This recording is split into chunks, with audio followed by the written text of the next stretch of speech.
We'd like to thank Montecito Bank and Trust for their generous support in making Scam Squad possible. I'm Patty Teal. And I'm Deputy District Attorney Vicki Johnson. Scam Squad is up next. Sound off. 1, 2. Sound off. 3, 4. 1, 2, 3, 4. Scam Squad. Welcome to Scam Squad. I'm Patty Teal here as usual with Deputy District Attorney Vicki Johnson, who keeps us apprised of the latest scams so that we can stay away from them. How are you today, Vicki? I'm very well, Patty. Thank you. Oh, that's great. So I've talked before about how we have to be careful of what we put out on social media because, as it turns out, it is a rich source of material for scammers. I know we have talked a lot about that. Now, how prevalent is it to be scammed on social media sites? Well, this is interesting. A recent report from the Federal Trade Commission gave this statistic. More than 1 in 4 people who reported losing money to fraud in 2021 said it started on social media with either an ad, a post, or a message. And more than 95,000 people reported about $770 million in losses to fraud, all of which started on a social media platform. Oh my gosh, that is a frightening statistic, and it should make all of us really be very careful about how we're using social media. And those are just the reported cases. As you said, there's probably many, many more. Absolutely. And from the scammer's point of view, there's a lot to like about social media. It's a very low-cost way to reach billions of people from anywhere in the world. And it's easy to manufacture a fake persona like we've seen in romance scams, which, by the way, are the second most profitable fraud on social media. So according to this article from the Federal Trade Commission, losses to romance scams have climbed to record highs in recent years. And Patty, based on the phone calls I'm getting here at the office on my fraud hotline, this scam isn't going away anytime soon. And that is such a particularly heartbreaking scam where people feel so embarrassed and foolish. It just can be devastating. And then I remember back to the case with our guest, Judge Eskin, when a scammer hacked into his email account and posed as his friend asking for money. And in his case, the scammer even knew his daughter's name, so it really seemed legitimate. So, Patty, I said that romance scams were the second most profitable ad for scammers. And this is something we haven't talked about that much, but the first most profitable scams are investment scams, and especially those that involve bogus cryptocurrency investments. Apparently, scammers will use information that people share on social media to target them with bogus ads. So the scammers use things like a person's age, their interest, or their past purchases. Wow, it just seems to me that these scammers are getting more and more sophisticated. And because they're getting more sophisticated, it's harder to spot them, which makes them all the more dangerous. That's right. And it's when I'm thinking about this, whenever I purchase something on, any kind of a site, what pops up immediately are a million different ads for that same kind of product. So clearly somebody's watching what it is I'm doing on these various sites. So, Patty, here's something else that I found interesting. We often talk about how scams target seniors, but according to this FTC report, people ages 18 to 39 were more than twice as likely as older adults to report losing money to these scams, and this is in 2021. Yeah, so it is obvious that everybody needs to be wary of scams, not just seniors. I have a theory that it's because the younger generation is online so much more, but I don't know if that's the case. But anyway, we all have to be careful. Absolutely, and I'm sure that that's really a factor, Patty, because they're so comfortable with being online and the internet. They don't question that somebody could be not telling the truth. Right. So another interesting fact, while investment and romance scams top the list in terms of the amount of dollars lost, the largest number of reports came from people who were trying to buy something that they saw marketed on social media. Yes, like the victim that you were telling us about, who was trying to buy car parts, only the car parts never came.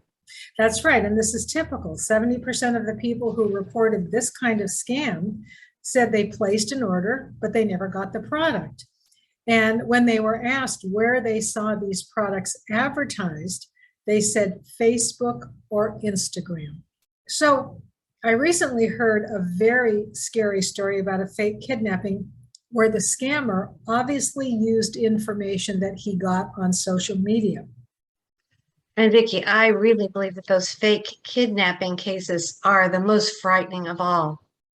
And what we've been hearing is that these frequently happen to victims who either live in Mexico or who have relatives who live in Mexico. And remember, real kidnappings are not that uncommon in Mexico, so it makes sense that that's where these scams would occur because it has a basis in reality. So here's what happened in this case. My friend's mother-in-law, who lived in Mexico, got a phone call supposedly from her niece, very frightened young person, saying that she had been kidnapped and she needed her aunt to pay ransom. Now, here's where social media comes in. The niece had a special nickname for her aunt. And when the scammer called, the scammer used that nickname to address her aunt. And it was not a common nickname.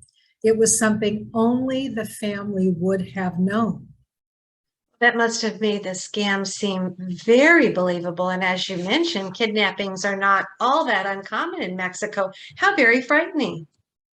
Also, this is interesting. The victim was wealthy, making it more likely that she would be able to pay the ransom. So it makes sense that she was targeted. The scammer probably knew this.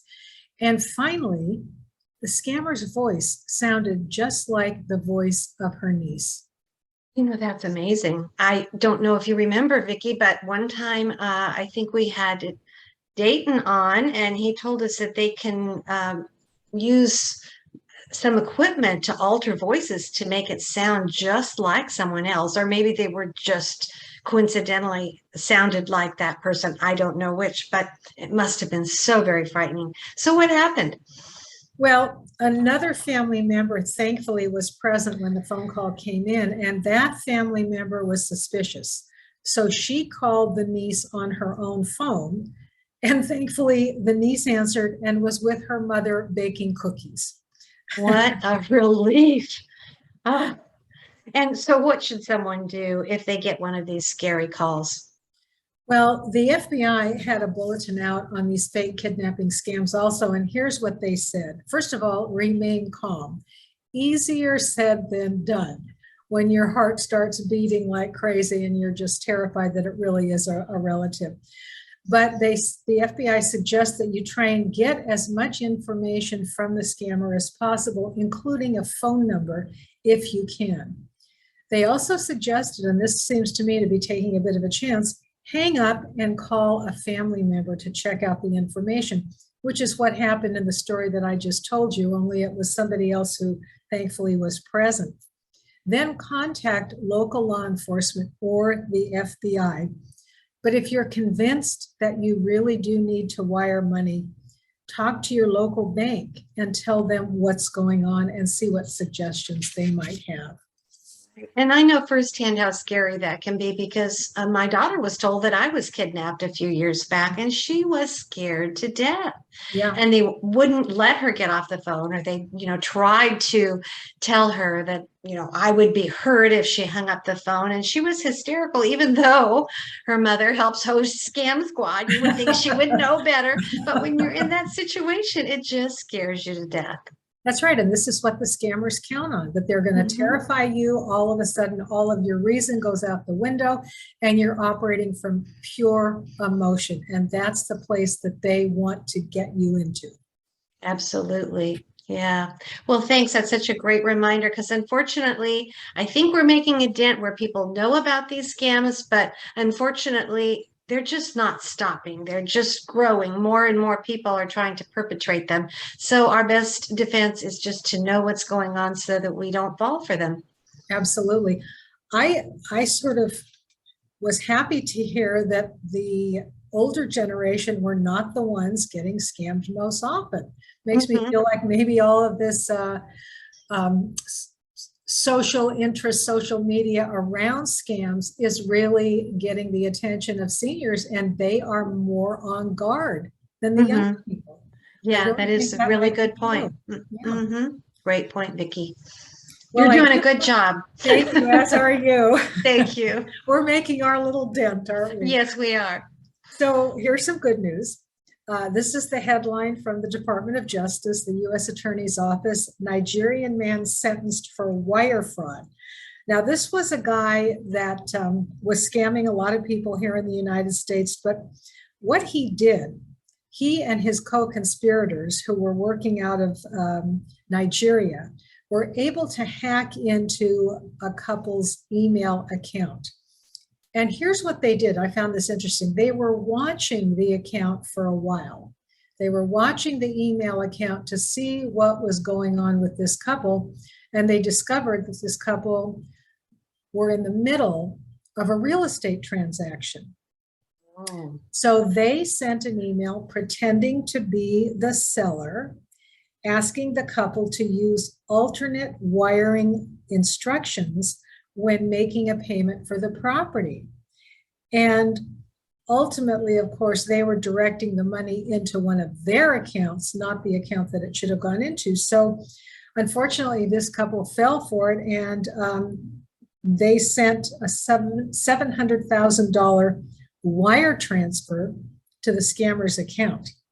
Now, this couple must have alerted the FBI very quickly, because the FBI was able to track this money down, and they got everything back except for about $131,000. So that really is the good news. And the better news is that they were able to extradite this scammer who was living in Spain. They brought him back to the United States. They indicted him, they prosecuted him, and he was recently convicted and sentenced for wire fraud. So I tell these stories to really encourage people to please report scams to the FBI. It can make a big difference. Yeah, absolutely, Vicki. That is a good story. And another reminder, if anything seems unusual, when you're closing on a house and have to wire a large sum of money to an escrow officer, or there's something that changes in the midst of those directions like this, pick up the phone and talk to the person that you know. Absolutely. Yeah. Great reminder and great news, Vicki. Thank you. Thank you, Patty. Until next week. Yes. Bye-bye now. Have a great Bye. week.